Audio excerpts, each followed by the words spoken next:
Hi everyone. Just wanted to share something because with all the heaviness that's going on right now, especially in America, I've heard a lot of people in the UK saying, "Oh, yeah, it's really bad in America." It's not like that in the UK. But I wanted to share an experience I had because it's been stirred up so much with everything that's going on this week. A few years ago, me and my dad were on a high street in London. It was somewhere in Chelsea. And at the time, my management company was, I think it was in Fulham. So we were walking around the area and I just had a meeting with my management and I just bought a new place and I wanted to get some like bits and pieces for it. And we saw this cute little shop that we went into.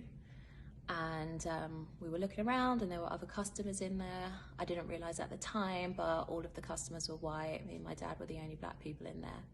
So we're looking around, picking up stuff as you usually do in a store.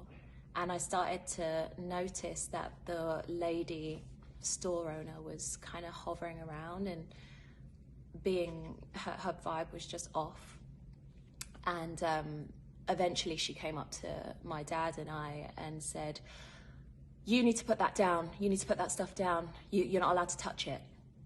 And me and my dad were just confused. We looked around because every other person was picking stuff up, looking at it, And I immediately knew what was happening and I said to her, "Well, why? Everyone else is picking up stuff. Why do we have to put stuff down? I'm just looking at it. I'm going to probably buy it." She's like, "No, you just need to put it down now." And she became really confrontational with us.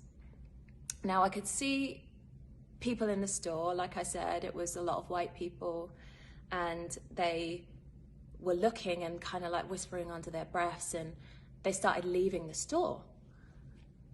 And I became confrontational because obviously it sparked like this rage in me as to why we're being singled out and targeted. And I started saying, "No, I'm not putting it down. Like, I'm gonna buy it. Why are you targeting us?" And again, it became confrontational. So everyone in the store by that time was leaving and had left. Just kind of, just kind of disgusted, and they left. So it was me, this woman, and my dad in the store, and now that everyone had left, she became really defensive, got really agitated and ran behind the counter and said, "I'm calling the police on you. You need to get out of my store now." And I just became so enraged. And I remember my dad, who is like the most lovable big black guy, he was trying to calm me down. And I couldn't calm down. I was so angry. I knew what this woman was doing to us. But my dad has been in positions like this before. Same as me, but in a different way. And he knew that I need to make myself smaller and I need to make myself, calm and not be. And that just enraged me even more. Anyway, he managed to get me to leave the store and I left and I sat in the car. Actually, before I left, I said, "I'm going to call the police on you because you're discriminating against us." Anyway, I left and I sat in the car that was parked around the corner from the store. And I sat in there and I just sobbed. I absolutely sobbed. And my dad came out and he grabbed something from the car and then he went back into the store and I was like, "Oh, what is he grabbed a CD. I was like, what is he doing?" It was my CD, my music CD. He went back into the store and he came out like 5 minutes later and there was a knock on the window and I was like, like hyperventilating. I was so angry. And the woman was in the car, at the side of the car, and she knocked and she said, "I'm so sorry. I'm so sorry. I didn't know who you were." And that just my heart kind of sank. And obviously, I'd won the biggest show in the UK like a few years earlier. So she didn't recognize me because I'm just in my normal clothes. Like maybe I was in, you know, whatever, my normal clothes, just doing my thing, and she didn't recognize me. And I confronted her and said, "You're racist. You're a racist. You targeted me and my dad. You wanted to throw us out of the store because of our color. Like, you're racist." And she was kind of in denial. She was kind of like, I could just see her spinning.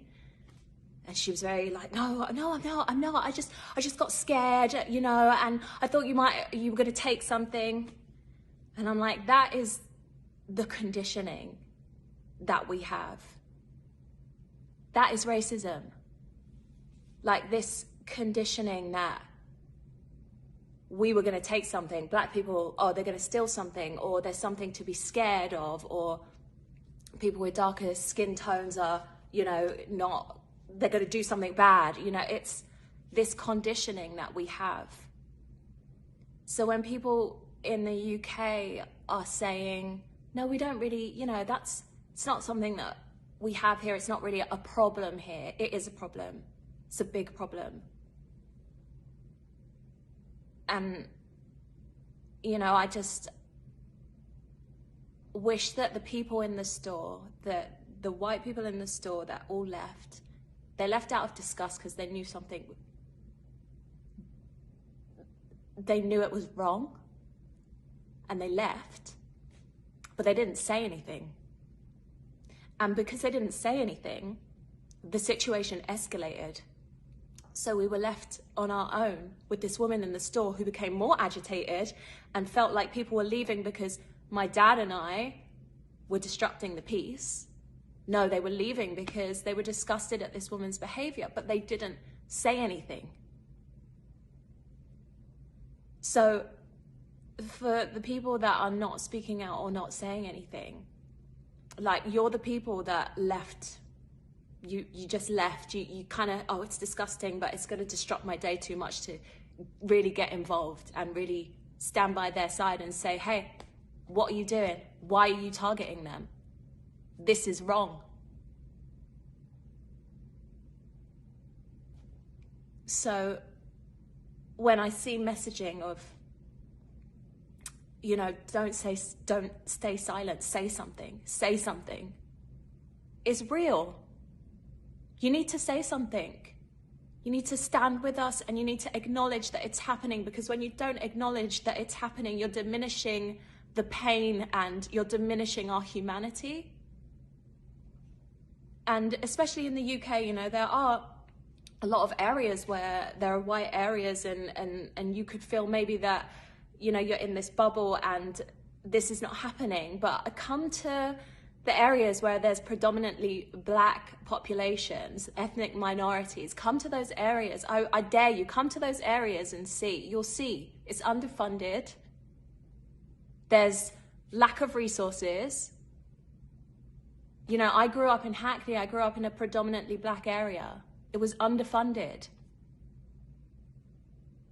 This is the reality of what's happening. And you know, it's sometimes, for me, that's why my refuge is music.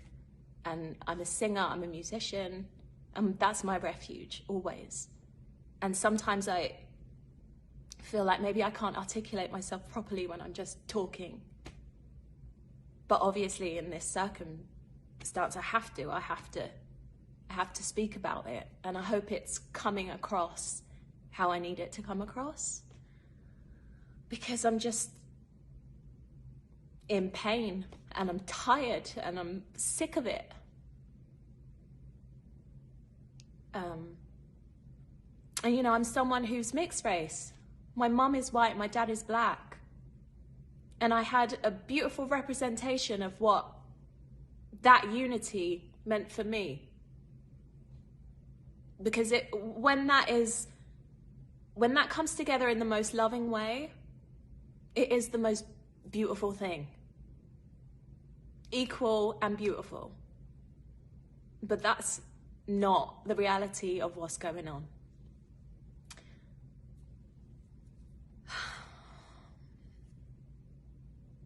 Yeah, so I just wanted to share that.